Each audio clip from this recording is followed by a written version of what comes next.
Yo, everybody. Here we are on another episode of the Mind Body Marathon. And today's episode is going to be on sleep. We're going to hash it out, give you some good tips, some of our little tips and tricks, and some of the research on sleep.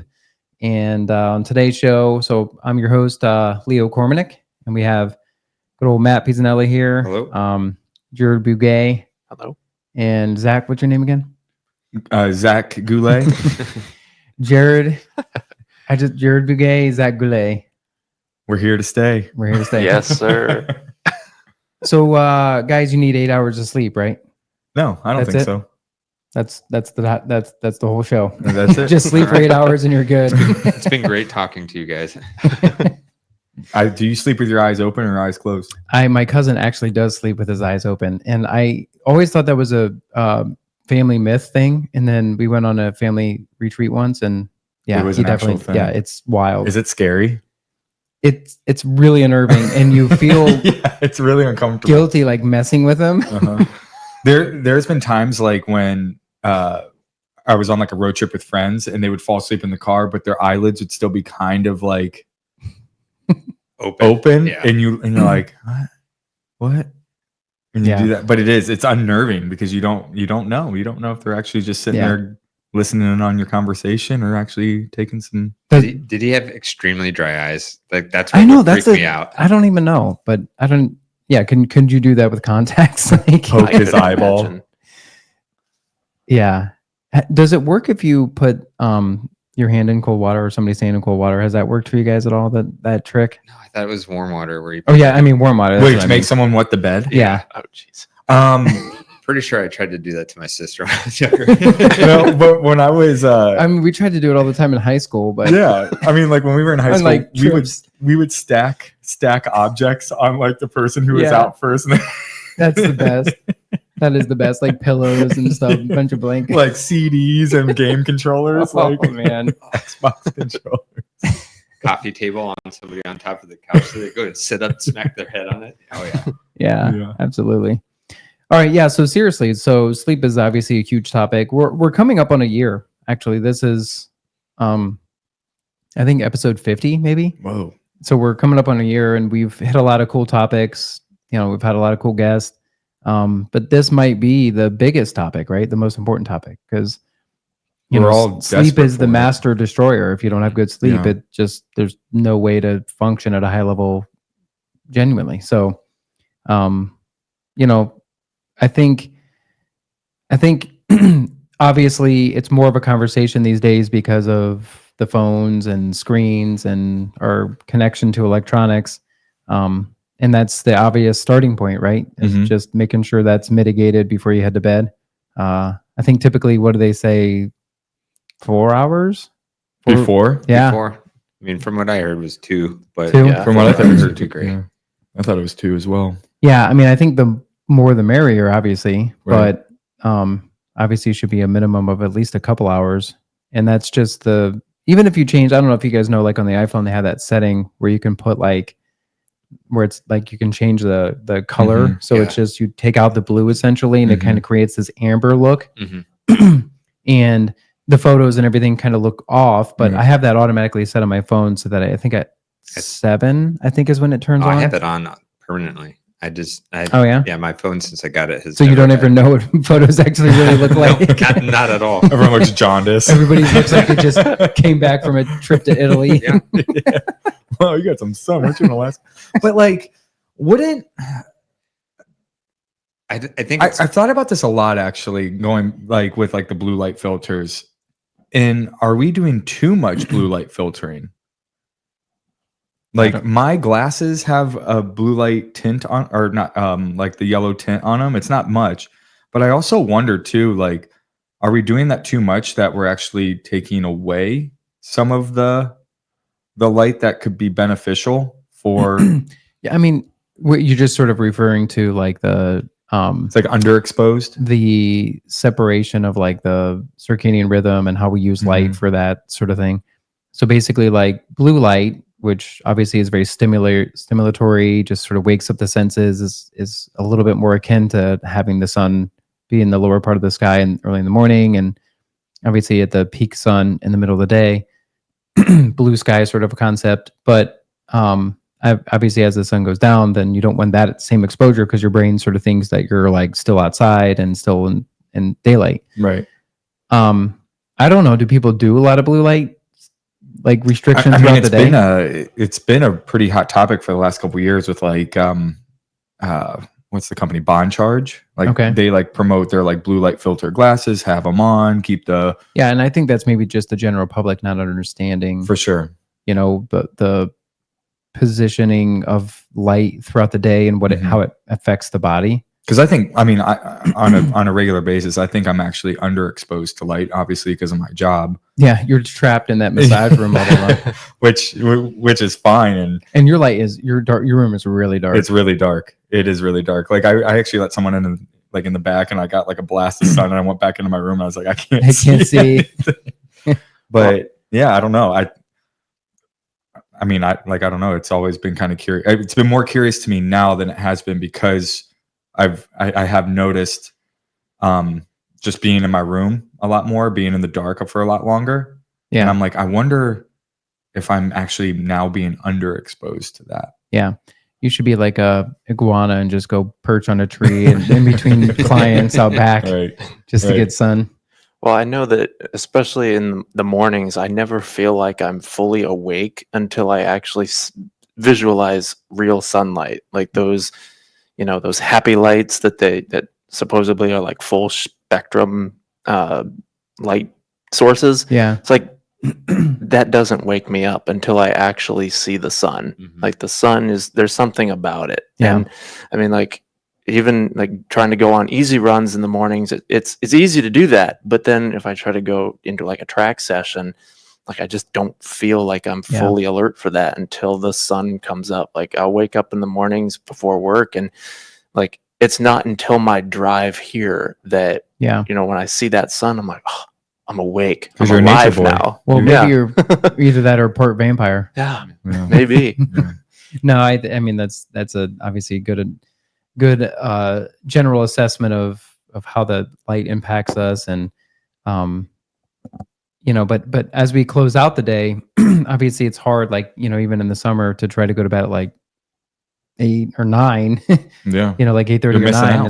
It's like you have to have those like shades on your windows and things like that to really block it out. But it just shows you the impact of that. I remember when I was in Finland for one of the world champs, they obviously have like extended days in the summer, being so far north. And I remember stand up paddling on the lake there where the meet was at like midnight. And it was like dusk. It was awesome. At midnight. I've always wanted to experience that. Yeah, it's pretty cool. Yeah. Well, okay. So what are some nitty gritty, like helpful tips that people can sort of gather from this episode of how to improve their sleep? Jared, you go first. Yeah. So I think Mr. Science guy. Yeah, definitely winding down. Yeah, for sure.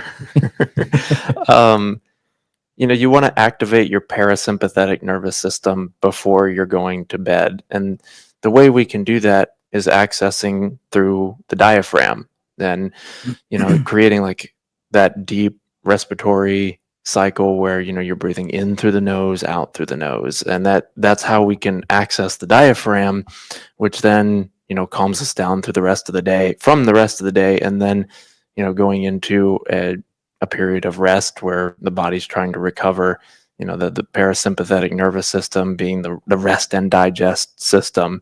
Or the feed and breed. Ah, yes. Another way to put it. Yeah. So basically, of the autonomic nervous system, you have the sympathetics, which is your fight or flight, keeps you locked into the day and aware and acute throughout the day. But then what Jared's saying is, as you approach night, activating the parasympathetics, which is often done by belly breathing, because that sort of massages a lot of the organs and parasympathetic chains of the body. And then what that'll do is then that'll heighten the parasympathetics and kind of put you in a state where you're better able to rest. Yes. Do you do that? Yeah. Do you actually do that? I haven't, but like when I personally I haven't tried it. But no, dude, here's what I do though. When I go on. But like if I do yoga, Like Yeah. we as There a you go. team at Walsh, like we would do yoga sometimes on like Tuesdays after a hard workout, and like that night, oh my gosh, is a sleep hack. Yeah. Like you're just ready to just fall asleep. Yeah. So when I lay in bed to go to sleep, I'll read a book and then I'll start on my stomach and then I'll prop my neck up so I can kind of traction my neck and help get the curvature back. When I'm on my stomach, then I can put and I breathe into the bed because I have that as a cue. And I'll do that for 5 minutes. Then I'll flip back over. And then when I am about to, kind of the moments where you turn out the lights and before you start your dreaming, I'll have my hands on my belly and then I'll go through belly breathing. I do actually do that. And then as I'm sort of praying or thinking about the day or just kind of, whatever I'm just sort of thinking about, and just kind of putting things into my mind while I'm doing the breathing. And a lot of times, like, I'll just like fall right asleep. And then I don't even know, you know what I mean? Like, I don't even know when the night sort of starts because I just end up just fading out from that. The other thing I would do is a lot of times is I'll do that brain tap. And that's sort of a nice little hack to kind of just start. I mean, a lot of times I fall asleep like within a minute or two of starting the brain hack, maybe 5 minutes in, or the brain tap, and then all of a sudden, there you go. But that's sort of the same thing as you're really heightening up your parasympathetics and going from there. Matt, you and me being more hillbilly-ish, how do you fall asleep? I just lay on my back, go like this, close my eyes, and then I'm out. But no, so I have a bedtime routine of like doing a lot of like my neck and shoulder stuff from a previous injury. So it very much like long holds, breathing, trying to get my scalenes to calm down. A lot of the time too, like I'll take magnesium at night just to offset because I'll eat a banana in the morning. So there's my potassium. So I want to offset that. Magnesium is really good for muscle relaxation, but also to help with sleep. It is a sleep hack for sure. Mm-hmm. Yeah. What form do you take? So this is interesting. Muscular wise, Thessalate works better for my muscles, but if I really just know that I'm like had a really stressful day and I need to sleep, it's citrate. It's just knocks me. Yeah, right that's also the one that really helps you use the bathroom. I was gonna say that's the toilet pounder right there. A couple other things. I have an Alpha-Stim at home as well. So what's that? So it's like an electric stim unit that uses a specific alpha waves that you clip onto your ears, and it sends the electrical signal like from your ear through your brain.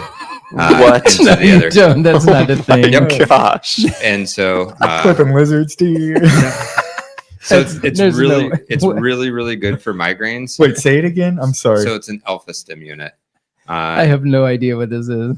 Yeah, we actually took a whole not a whole course, but it was on our passive course in chiropractic school. It's really good for migraines or a lot of anxiety. And so like after my dad had passed, I started using it because like I just couldn't sleep at night. I would go to sleep for like 1 hour and wake up just wide awake. It is a real thing. Yep. And so it's very expensive. Insomnia. Take back your nights with Alpha-Stim. Whoa. A really good unit is about $300 to $400. But it's and you clip things to your ears. Yeah, it clips onto your earlobes. Whoa. What if you have earrings on? You take them out. I don't know. But it's like you have like wet pads that you have to put on it. Is there cords that run from them? I would be tangled up in those cords. Yeah, I know, dude. But yeah, it's just like 15. It slides off your ear in the middle of the night. 15 minutes, but it like completely calms you down, and it's really good for that's pretty cool. Heart rate variability. If you want to change it, my heart rate variability went from like 0.43 or whatever it's measured up to like 0.65. So it was a pretty significant increase when I use it. Wow. And you want to be closer to like 7 or 0.7. So what's the like mechanism? Oh yeah, here we go. I got it going on. I'll put some links in the show notes, but watching this guy zap his brain. Wow. That's really neat. It just basically it helps level out petting cats and everything. Like your brainwave activity. And really helps stimulate your vagus nerve.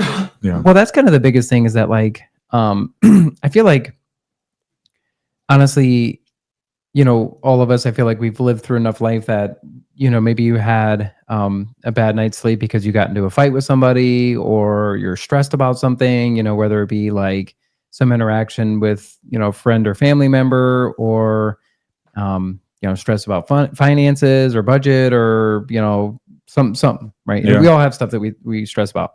And it's like, if that's not adequately resolved or you don't feel like you're in control of that, you're not going to sleep well. Right. And it's going to weave its way kind of into your brain while you're trying to sleep. And it's just going to kind of ruminate and just keep you up. And it's like, one of the best things is just like making sure you just clear your conscience. And so that's why I think, like, when I read, either at night, I'll read the Bible. I usually end on the Bible, but prior to that, what I'll read is something that completely distracts me from normal life. It's not really, I don't really like read like fantasy or sci-fi or anything, but that would be a good option. I tend to read more like historical things that just, or maybe even like really wild like science concepts, just kind of like to expand my horizons. I feel like that's kind of a fun time to explore those ideas. And then, so that way I'm not like so like locked into, it could be a terrible day and I'll still do that. And then I go to bed much more, with a much better conscience. I think that's one of the biggest things. Like a brain dump of just like the stress. Well, and also too, like some of those like fantasy, like books, or even like what you were saying, like very like cool, like scientific, like Cosmos or something like that. Yeah, like space, like it opens up the brain for some really sweet dreams too. I know. I think we've talked about this before. It's some other podcasts, but I think Matt, you're this way too. But I can lucid dream. I feel like when I'm in really active states of trying to learn something or trying to process something that's really like kind of a game changer in my life, I do better with lucid dreaming. But you're right. Like that's part of the reason why I started doing that is I found out like my dreams were so much cooler. It's fun. Wait, so I get confused. Lucid dreaming is when you know that you're dreaming, but you can control what. Yeah. I think I did that for the first time last week. Yeah, it's like, pretty cool. Because I was in like an intense dream, and then I was like, wait a second, I know this is a dream now. And then I started to like kind of like I wanted to see where things were gonna go, and that was pretty fun. Yeah, it was pretty fun. It's hard to describe what the dream was. In college, I lucid dreamed a lot because there was a massive change to my daily habits. That was a massive change to my like world of just understanding. I was obviously out on my own and just, school and just team and just a lot of like new variables. And I feel like in those moments of my life, like I do better with that. Like when I first opened the clinic, I was really lucid dreaming a lot. It's just funny how that works. I've been toying with creatine at night. Yeah. Yeah. I know it's a good. It's been talked about more on different podcasts that I've listened to, and like taking it at night, and it's supposedly improving quality of sleep. Yeah, I know it has of the studied benefits, which it's, I think outside of caffeine, it is the most studied ergogenic aid ever, which is pretty wild to think about. But I think outside of there's obviously the muscle benefits and all that sort of the muscle building benefits, which is what most of us associate it with.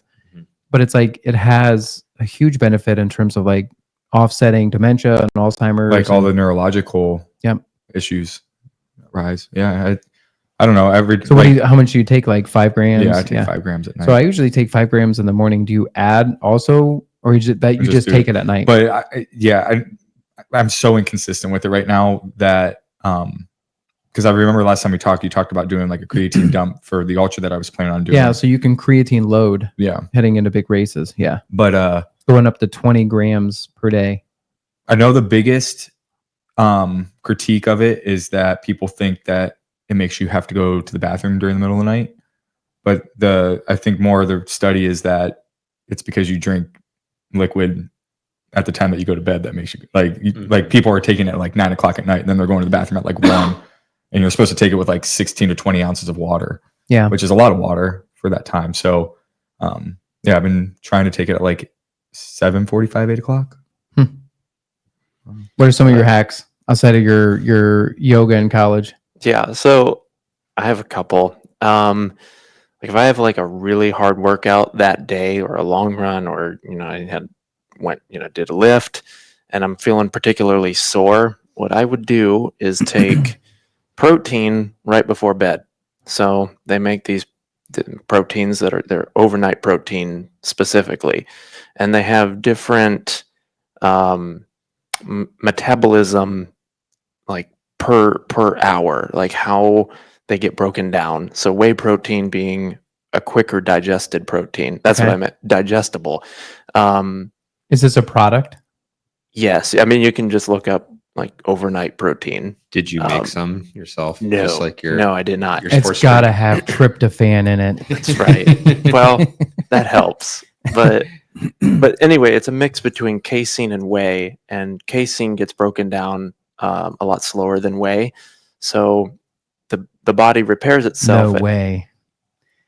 at night, and so I didn't know that, actually. Yeah. That's pretty cool. you wake up and you've literally given the digestive system and the body the nutrients it needs to rebuild itself at night. So those amino acids are right there through the entire process of the sleep cycle. So yeah, and I mean you wake up the next day and I mean you can tell that you spent energy, but muscularly you're like, oh, I'm not quite as sore as I used to be. Dude, you're as I constructing was. these proteins because I typed in overnight proteins and it came up with overnight oats.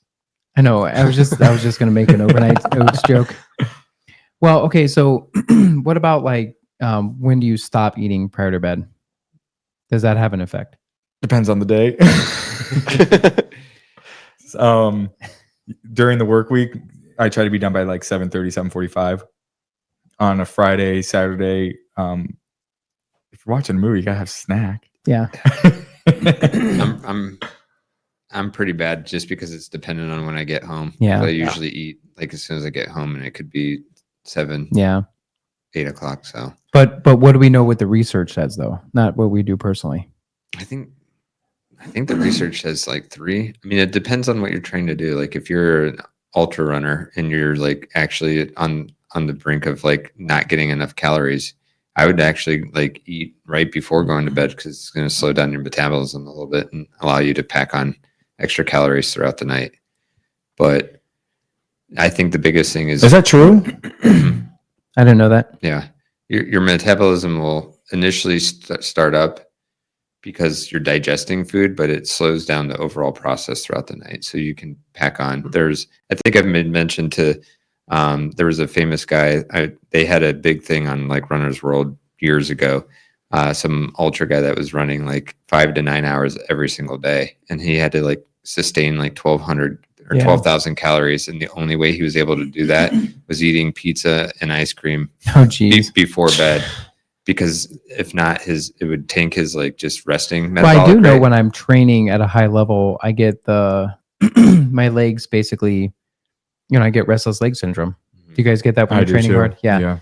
And I do think that what would help that would be heavier protein type I do foods versus carbs. I feel like the carbs just kind of ramp you up, and when your body gets carbs, it sort of thinks, all right, let's go. Let's free energy. Let's use it right now, because it doesn't want to store carbs, because obviously that's stored as fat, because you really can't store too many carbs, just about 2,000 calories of it in your body.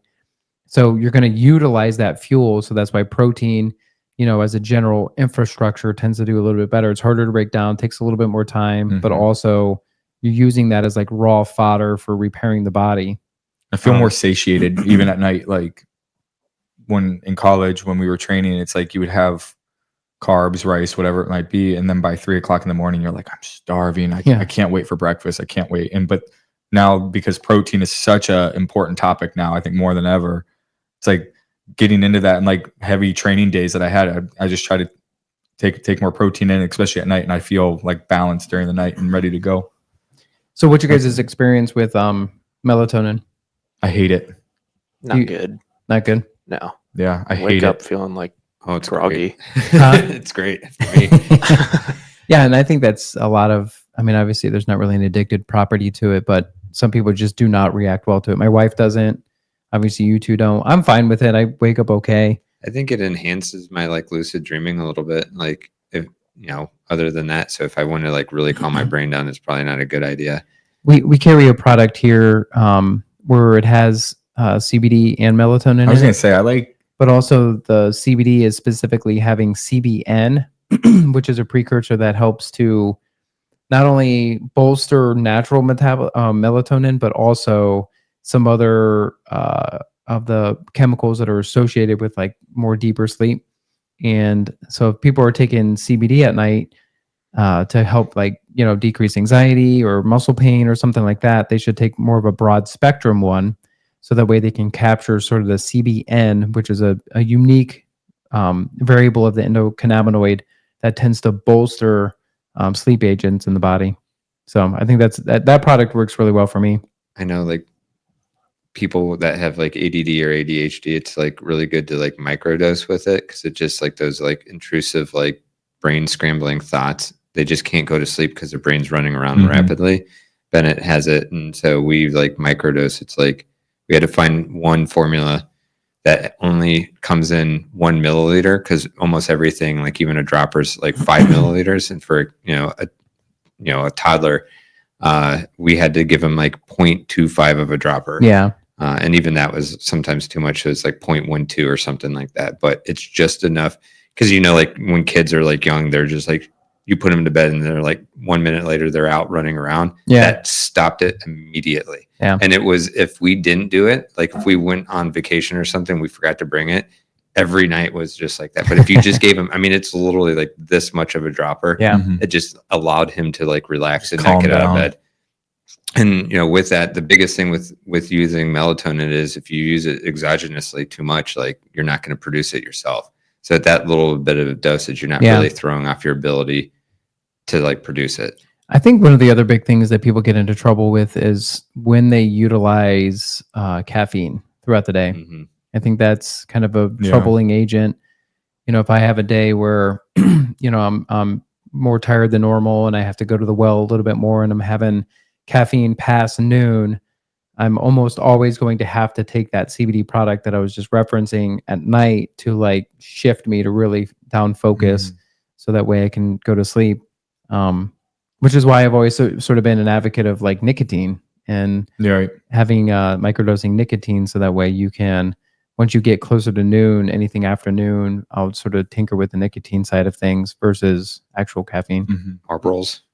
Marlboro Reds. Well, I was just talking with a patient today and they were talking about how, they're older and they were like, oh yeah, the only thing that really helped me get over my chronic pain was nicotine patches.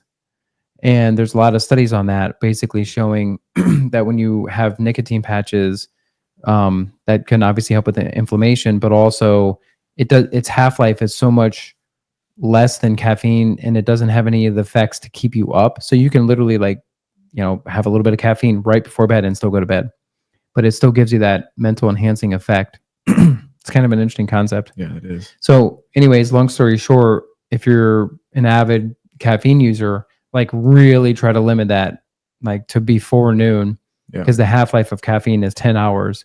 And so whatever you take after noon, you go 10 hours later, half of that's still active in your system. I had some coffee at noon.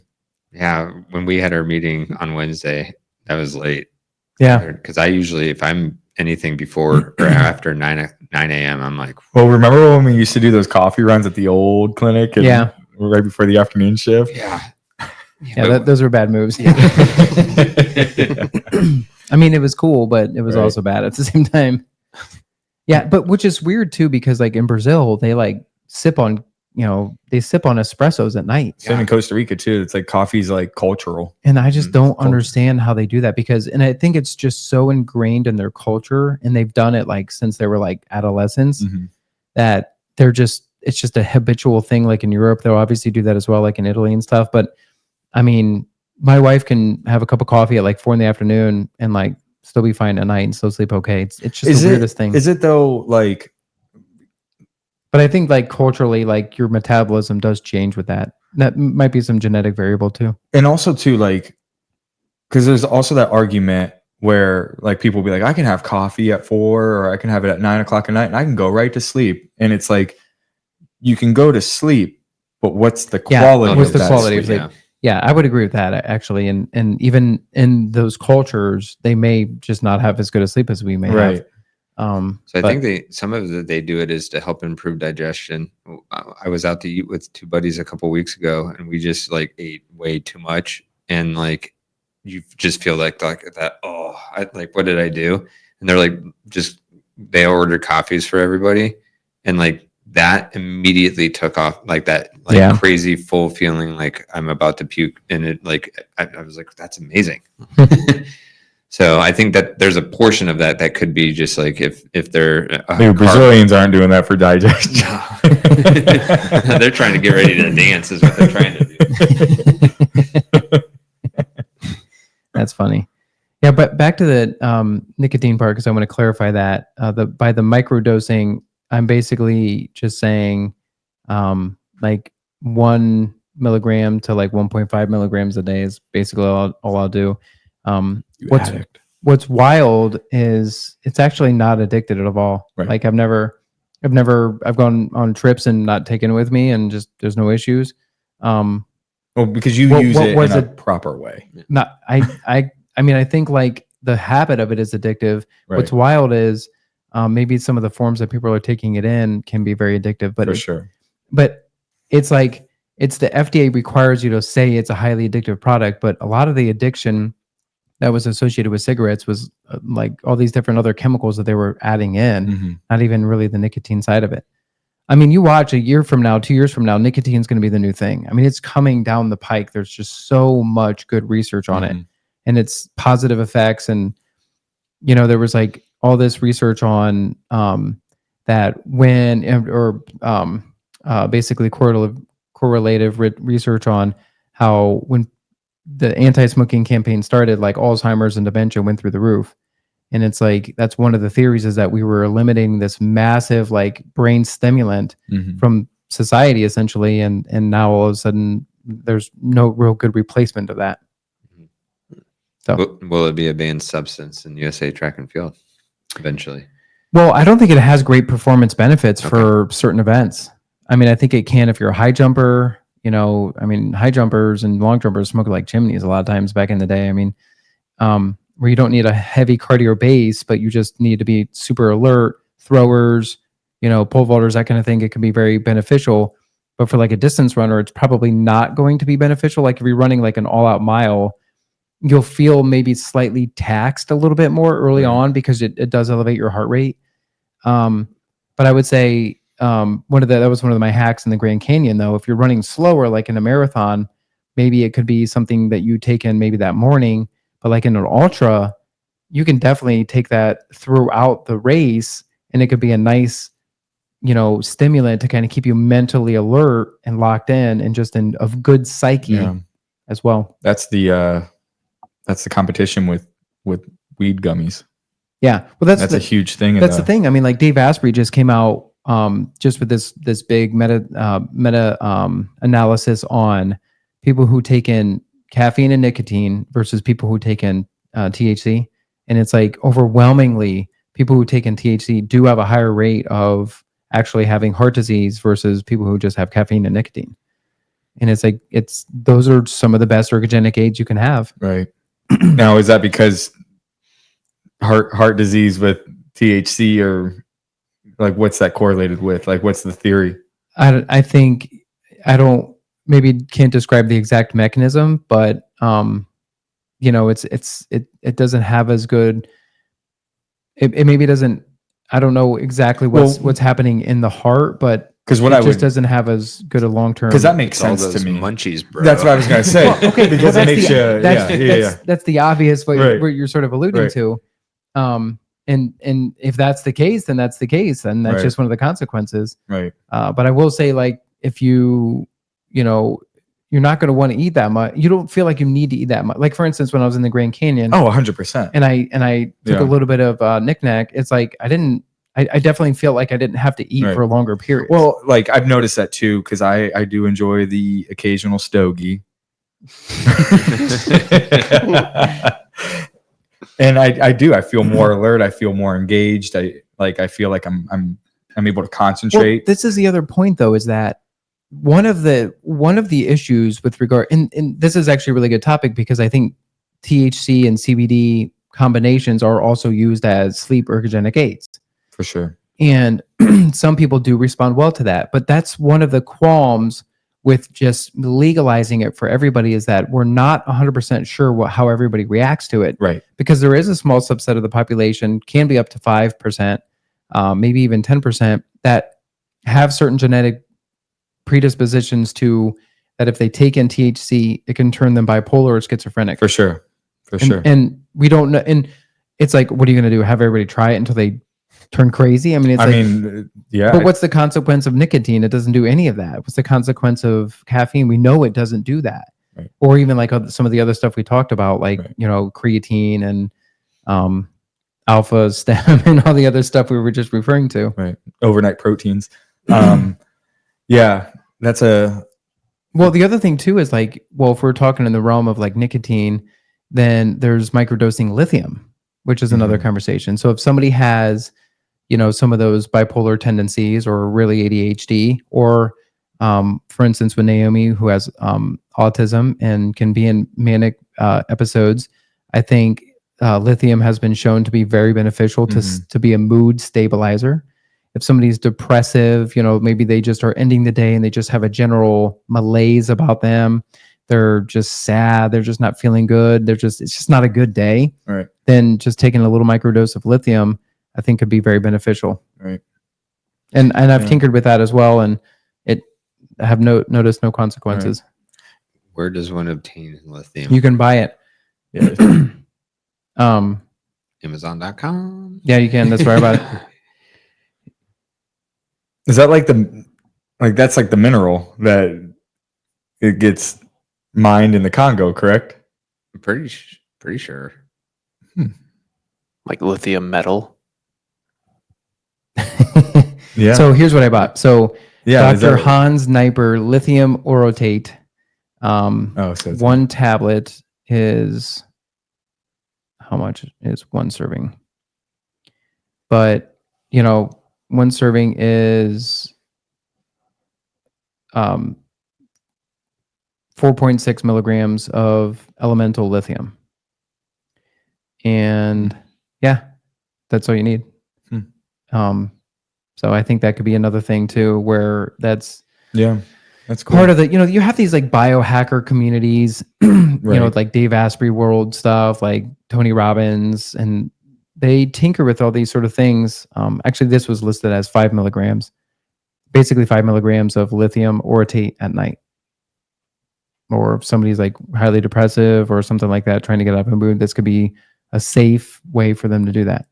Again, non-addictive, but has a great mental enhancement. Yeah, that's and like going back to sleep too. Like even going back to like THC and marijuana. Like when people say, I sleep so good off like taking marijuana. Well, I think there's a lot of studies that show you actually don't even get into those deeper, more like delta wave stages of sleep. That you stay more in like the more of the REM sleep, dreaming and things like that. Like, and so it's really not improving. Like it's not improving the depth of your sleep, but it's maybe you're able. So the idea is that it helps you to relax. You fall asleep quick, but then you just stay in those like first couple stages. You never go deeper than that. What about alcohol at night? Terrible. Yeah. I feel like for me, if I have like a glass of wine or something like that, at night, and it's if it's like too close to bedtime, like 2 to 3 hours to bedtime, like then it affects me negatively. I'm sweating. But if I have it like, if you're like day drinking or you stop drinking at like 7 or whatever, like it's definitely markedly better experience. For sure.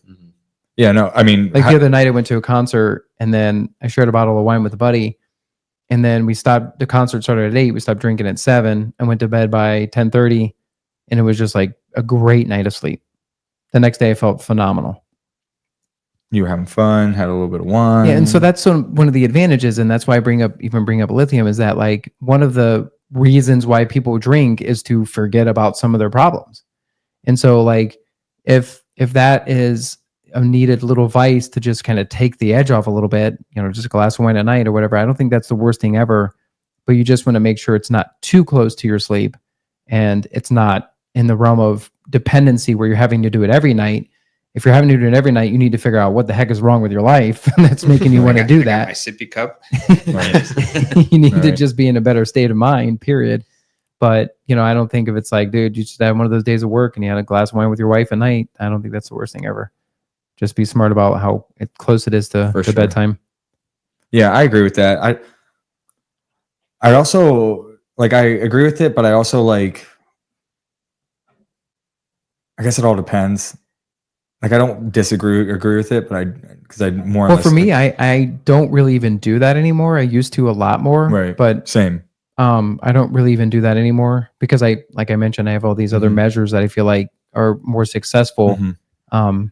Well, and like my whole thing now with any of this stuff, whether it's like alcohol or marijuana or anything that like is supposed to promote some sort of like relaxation, I think we're at a point, and I've always been like pretty critical of this, where like everything now is more like when you go to the brewery and one beverage on there that no one really likes is like a 4% alcohol and everything else is like 7.8, 8, 9, 10. Like, try our 11%. It's like, I don't want an 11% beer because I'm going to be drunk after having one of these. Yeah. Or like, like wine that's like 15 or 16% alcohol. And you're like, I want to enjoy this bottle of wine because I opened it.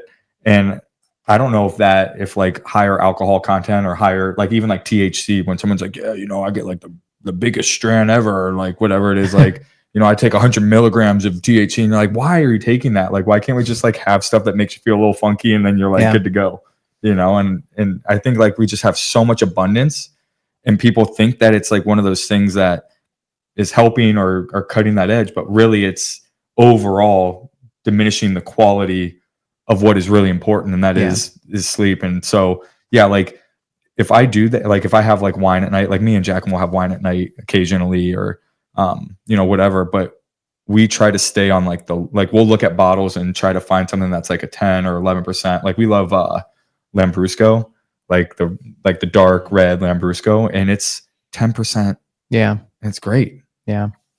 Yeah, if I have wine a little too close to bed, a lot of times what I'll do is just stay up and read longer or something like that, just to delay that so I can get a more impactful night. I'd rather like have my night of sleep be slightly shorter and more impactful, maybe 7 hours versus, trying for 8.5, 9 and getting less effective sleep. I think you're better off just sort of doing that.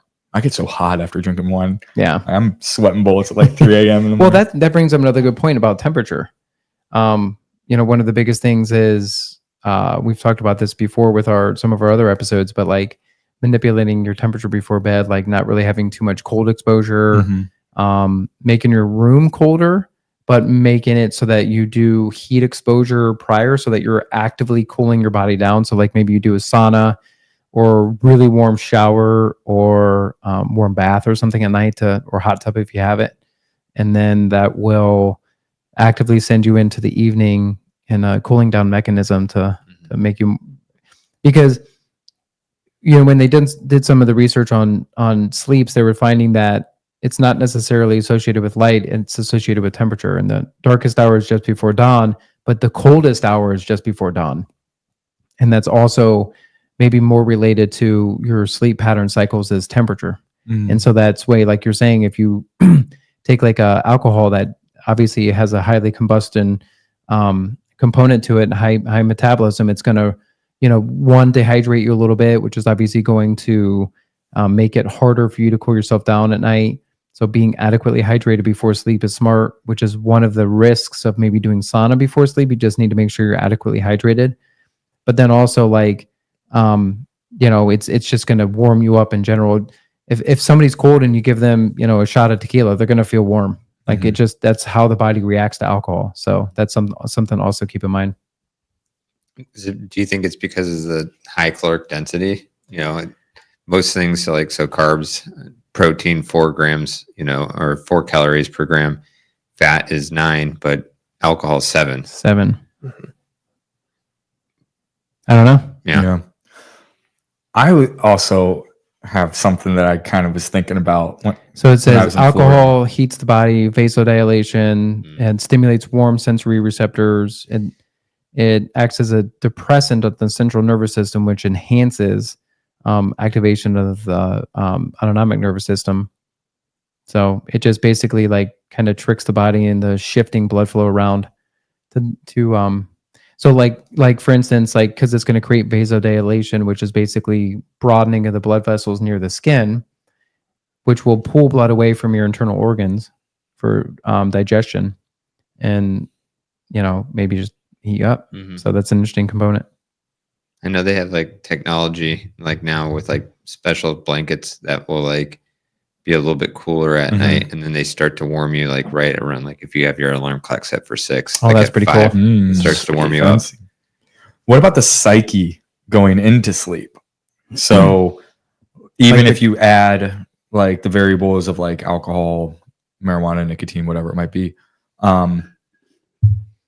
like if you're in a less stressed environment, like a vacation or on the weekend or whatever, I've noticed, because I just got back from Florida and we had some drinks and stuff with family and hanging out and just having a good time. And every night or every morning that I would get up, now granted, I take this with a grain of salt, but it does like sleep patterns, and I usually keep mine on consistently so it knows me. And it would say that I had a really good night of sleep, even though I had some alcohol. But maybe the approach going into it, because you don't have stress of work, or like if you don't have anything that is like impacting your life in a negative way, and you have that time to like relax, unwind, laugh, good times with people.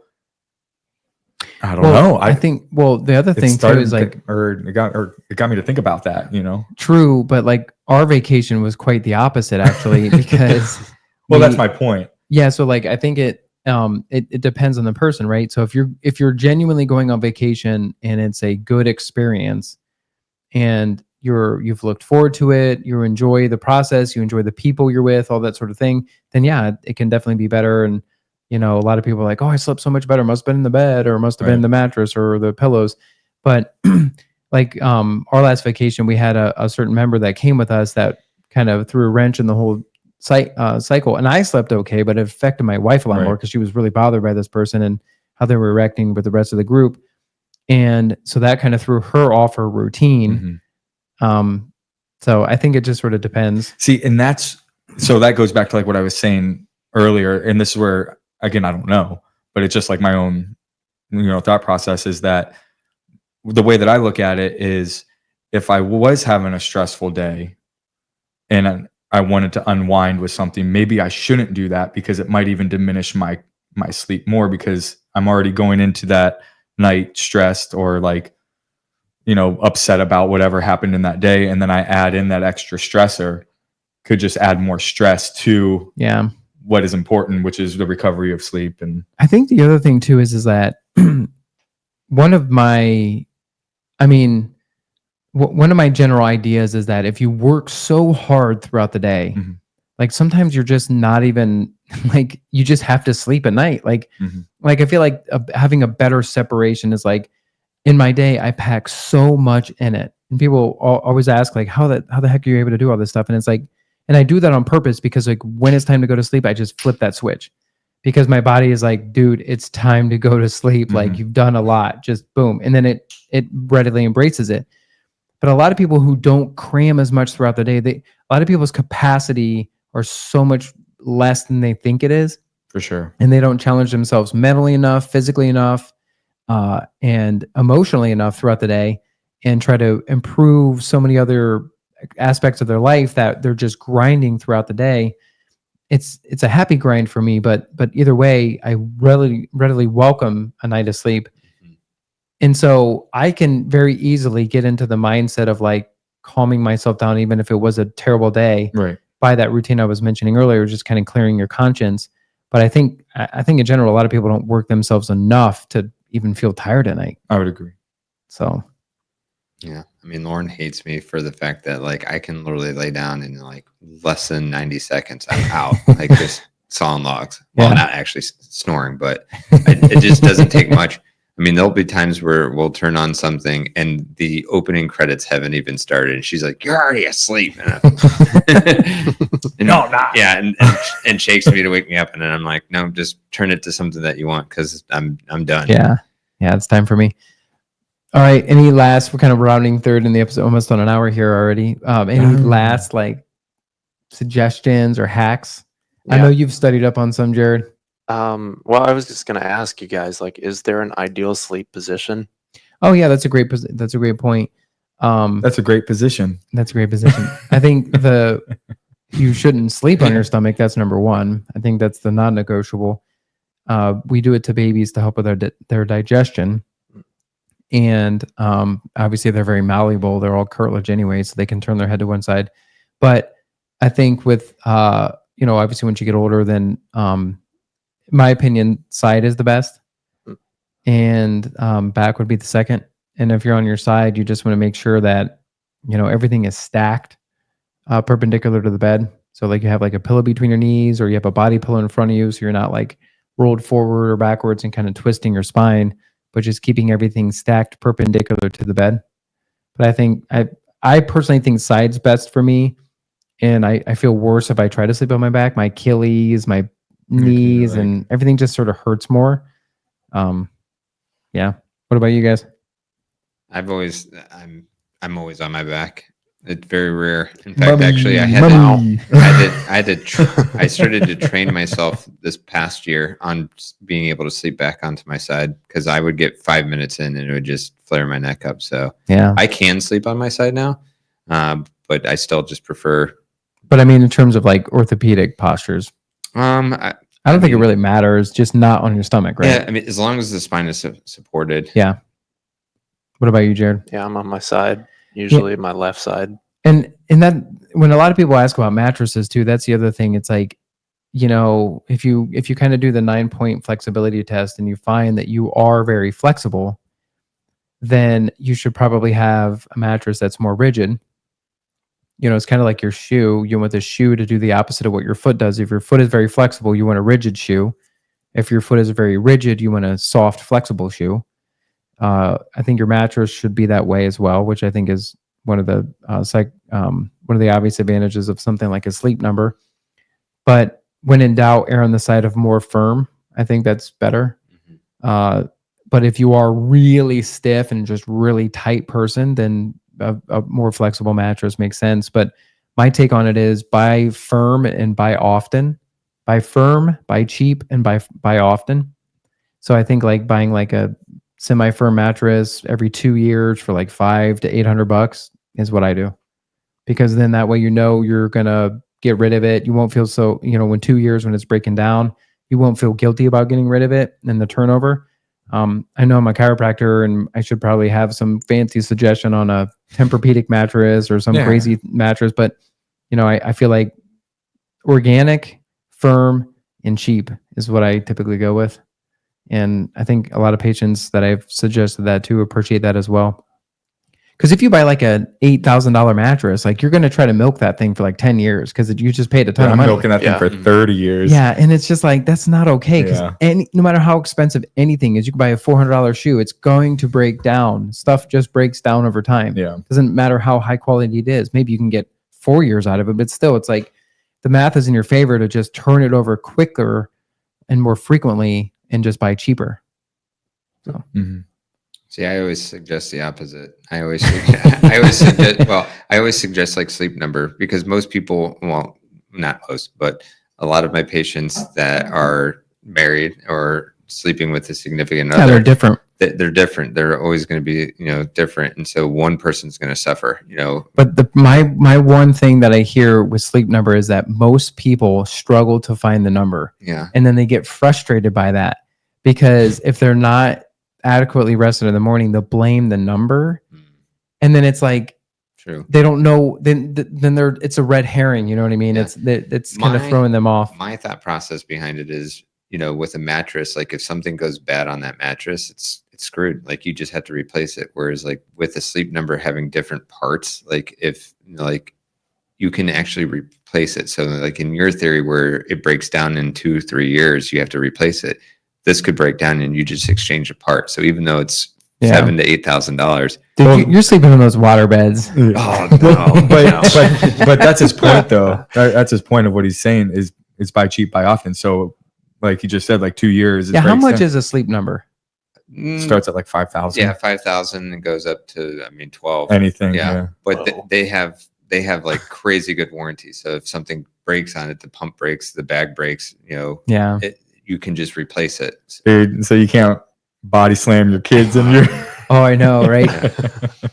So Yeah. over the lifetime of 20 years, you're probably getting. You would keep it for that long? Well, yeah, if you're just replacing parts on it, but you have to be Jeez. active. It would be like a car, if you're buying a car every 3 years and leasing. Yeah, but I just want things that are just simple. You know what I mean? Like systems that are simple. And it's Mhm. like, if you can just like buy a mattress on Amazon, it shows up in a box. Oh yeah, I And mean, you unfold it. we have a box mattress. We have a Nectar, and it's great. Yeah. After literally 3 years of owning it, I started to notice a difference, and my back started to hurt again. They replaced it. They just had me measure it, and they're like, that's "Oh cool. yeah, like it's with that. It's under like the allowed sag," and they just no questions, just replaced it. Yeah, I think the organic side of it too is nice because there are so many crazy chemicals in mattresses. Oh, yeah. Just flame retardant stuff that's just not good for us. And so I think that's kind of another fun little piece to kind of add in for health, for a health aspect. Cool. So I think Wow. what are you checking out over there? Sleep Number beds are designed to last a minimum 15 years. Dang. Jeez. Wait, unlike traditional mattresses. Okay. Well, that still costs more long term because if you buy an $800 mattress every 2 years, that's basically $800 to $1,000 per year. Mm-hmm. So you're basically just going for the luxury on that one. Awesome. Well, I think this was a great episode. We'll probably kind of, I'll definitely put some stuff in the show notes because I know we addressed a lot of products and a lot of different topics. So I'll be sure to do that. Alpha-Stim or whatever you called Yeah. it. Is that it? Yep. That's so funny. Clip them to your ears. Just fry the brain. Mhm. Yeah, cool. and obviously, if you're looking to tinker with some of the products we suggested, if you're concerned about it, talk with a physician. But for the most part, I think they're pretty safe to just sort of manipulate and just tinker with, especially if you're taking in small doses. I don't think you have to be too worried about that.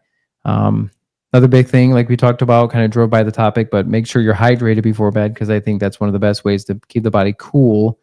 And a lot of people are worried about having to get up and use the bathroom in the middle of the night. It's like I'd rather use the bathroom, 2 to 3 times a night and sleep better versus, like just tossing and turning because you're too hot or you just your body chemistry is off because you're dehydrated. It doesn't make any sense to sort of do that. I think the cost benefit ratio is just not there. Any last little points, guys? Mouth tape. Oh yeah, let's talk about that. Yeah. You use that? No, because I keep my mouth shut. I know. I'm Yeah. really good about that. Like that's definitely a good point. I think, my wife definitely is a mouth breather at night sometimes. She's going to love you telling Oh, everyone yeah. For that. sure. But I don't know. Every time she flies on the plane and she falls asleep, I always take pictures of her and show her later, like how Fish much hook. of her grill she was showing. But yeah, I mean, I think that's such an interesting topic. And I think that's also one of the ways to prevent mouth breathing at night and adequately breathe through your nose is to do that habit that we were talking about, like of laying on your back and just doing the belly breathing through the nose. Because then that just tells the brain like, hey, you're okay to keep your mouth shut. Like you can get enough air in and out through the nose. Mhm. But if you can't seem to break that habit, then there is mouth tape. It's like hostage tape, literally. And it forces you to keep your mouth shut. How do you do it with a beard? I think they have that. I think they have it's like beard bearded proof. Yeah. Hmm. Hostage tape for beards. I think that's the thing. Yeah. I'm good. I don't have to Yeah. worry I about keep my this. mouth shut. Yeah. I focus on the nose. Awesome. Well, thanks you guys for listening. This is Cool. this was a great episode, and we'll see you next week. See ya. See ya. See. Dr. Leo here. Be sure to check out my new book, Faster Without Fail, Your Guide to Overcoming Injuries and Running Faster Than Ever. It is now available on Amazon. You could read reviews on the Amazon. You can check out what other people have said about it. But basically, if you want to revolutionize your running form and better understand how to stay injury-free within the sport, this is your guide. Feel free to reach out and let us know what you think of the book. I would love to hear your feedback. But again, please check it out on Amazon. Faster without fail. Appreciate it. Dr. Leo here. If you want to catch me in another setting, be sure to check out my YouTube page, Running Rehab, where you will find exercises on how to stay healthy with running, how to improve your running form, and a bunch of other tips and tricks on how to get over common injuries.